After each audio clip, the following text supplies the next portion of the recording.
नमस्कार मित्रांनो, मी आहे अमन शेख व हे माझे सहकारी मित्र. मी AIS जनस आई बोरवड तालुका दौंड जिल्हा पुणे येथे ट्रेड RSC बॅच 2022 मध्ये शिकत आहे.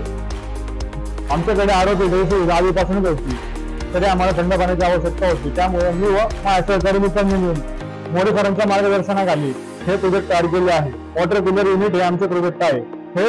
हे युनिट आरो फिल्टरने फिल्टरेशन झालेले पाणी 10 डिग्री पर्यंत थंड करण्याचे कार्य करते. ह्याचे कार्य मी तुम्हाला थोडक्यात सांगतो.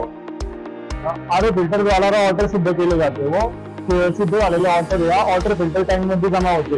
हे टँक वरच्या बाजूला बसवलेले आहे व खाली सर्क्युलेशन टँक बसवलेले आहे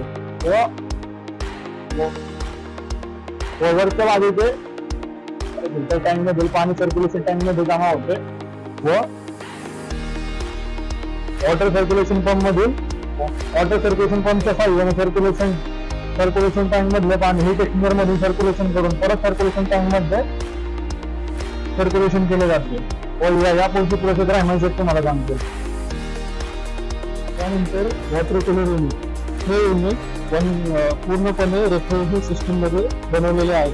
त्यामध्ये 1.5 CR कॅपॅसिटीचे हे रेफ्रिजरेशन युनिट आहे. यामध्ये compressor, condenser, fan motor, circulation pump आणि हीट एक्सचेंजर हे इत्यादी भाग आहे.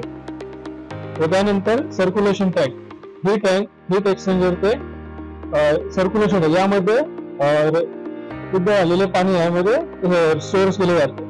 वॉटर सर्क्युलेशन पंप हे पंप हीट एक्सचेंजर ते सर्क्युलेशन टँक यामध्ये पाणी सर्क्युलेशन करत असते व सर्क्युलेशन टँक मध्ये थंड झालेले पाणी हे कोल्ड स्टोरेज टँक मध्ये स्टोरेज करण्याचे काम हे सर्क्युलेशन पंप करते. वॉटर सर्क्युलेशन पंप हे कार्य करते.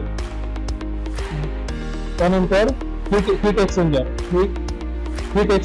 हा एक कॉम्पॅक्ट हीट एक्सचेंजर असून यामध्ये रेफ्रिजरंट आणि पाणी यांची उष्णता एकमेकांबरोबर जवळ आणून त्यांचे हीट एक्सचेंज केले जाते.